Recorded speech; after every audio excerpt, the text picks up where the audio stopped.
And Margaret joins me now from the White House. So, Margaret, back to the memoranda President Trump signed on Monday. How are they being received?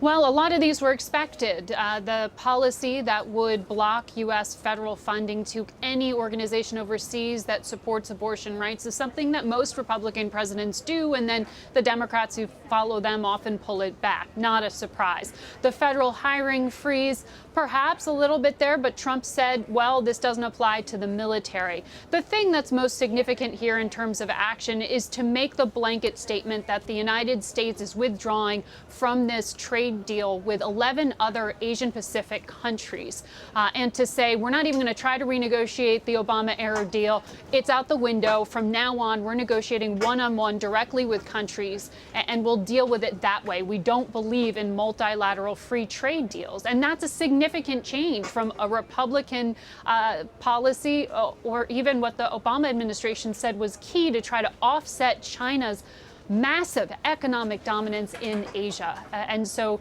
there's no clear answer yet on just how Mr. Trump will be trying to offset that, or if he'll necessarily pursue free trade deals with countries like Japan, which we don't have a deal with quite yet. Yeah, a lot of open questions on that front. Let me ask you about this. ProPublica updated a report on Monday saying the Trump Organization has filed paperwork in Florida on President Trump's resignation from one of his hotel companies. During Monday's briefing, White House Strategic Communications Director Hope Hicks said Mr. Trump has resigned from all of his companies, but the documents, quote, are not public at this time, end quote. Why wouldn't they all be public? Well, what I understand is that Trump's lawyers have since updated that and have released a letter saying that those resignations and the formalities, the legal filing to match that have been made.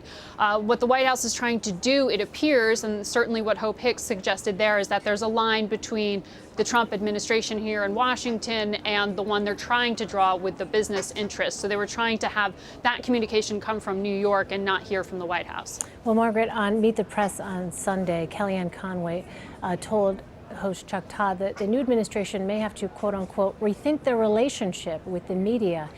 Did Monday's briefing give you any indication that that was happening?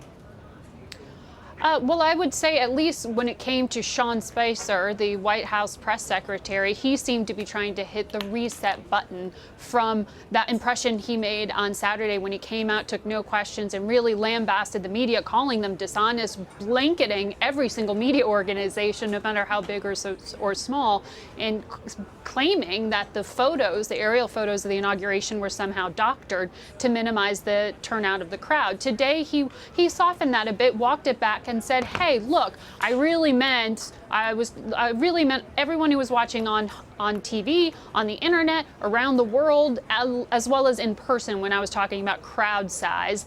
But he did say, listen, maybe I was dealing with some incomplete data, because since we know Washington's Metro company here has released information showing that the numbers were actually different from what the White House represented them to be.